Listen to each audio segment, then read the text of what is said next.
Habitants des villes et d'ailleurs, les écoquartiers, ça vous parle? En fait, il n'y en a pas deux pareils. Pour y voir plus clair, suivez nos rencontres.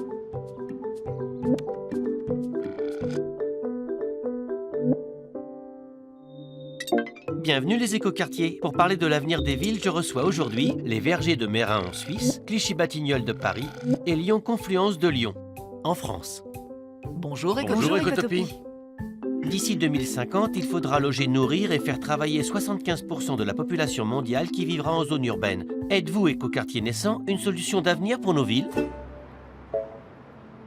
Peut-être pas l'unique solution Ecotopie, mais oui une alternative sérieuse, car nous sommes des laboratoires de recherche à ciel ouvert. En associant les habitants à notre réflexion, nous pouvons expérimenter avec eux les nouveaux usages. Voyez, à la place de la voiture individuelle, nous proposons Navly, une navette électrique silencieuse et sans chauffeur. À Meyrin, notre priorité est de grandir sans sacrifier nos terrains cultivables utiles pour l'avenir. Sous l'effet des attentes exprimées par les futurs habitants des vergers, la ville a décidé de ne plus étendre ses bâtiments, mais plutôt de les surélever, comme au Japon. Bravo les vergers. Lyon-Confluence a généré l'éco-rénovation thermique des quartiers alentours.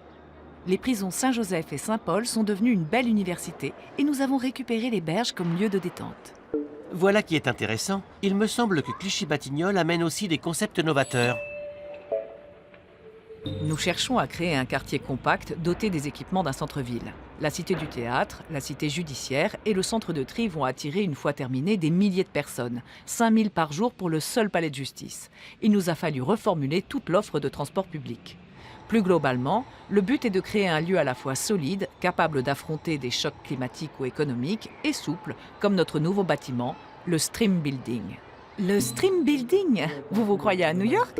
Voyons, pas de moquerie, Lyon-Confluence. Continuez, Clichy-Batignolles. Décrivez-nous votre fameux Stream Building. Eh bien, c'est un bâtiment en bois modulable et évolutif. Nous prévoyons aussi des immeubles en bois, Clichy-Batignolles. Ce n'est pas très original. Vous savez aussi bien que moi, les vergers, que les écoquartiers trouvent chacun des solutions spécifiques à leur contexte. C'est là leur force. Le Stream Building est multifonctionnel. Les avocats qui viendront plaider au palais de justice en face y trouveront des bureaux qui la nuit deviendront des chambres d'hôtel. Une coopérative cultivera le potager situé sur le toit et brassera sa bière sur place. C'est visionnaire, Clichy-Batignolles, mais je ne suis pas certain de vouloir manger des légumes qui auront poussé au-dessus du périphérique parisien. Et vous, les vergers, quelle influence avez-vous sur votre territoire?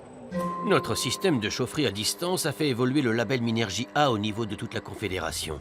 Et il nous a permis de fonder un nouvel écosystème naturel en recréant un lac avec l'eau issue du chauffage. Le recyclage systématique des déchets du chantier a quant à lui induit une réforme de la politique de recyclage à l'échelle du canton de Genève. J'ai l'impression que tous les regards sont braqués sur vous, les vergers. Absolument, Lyon-Confluence. En effet, nous n'avons pas le droit à l'erreur vis-à-vis des autres écoquartiers en projet dans le canton de Genève.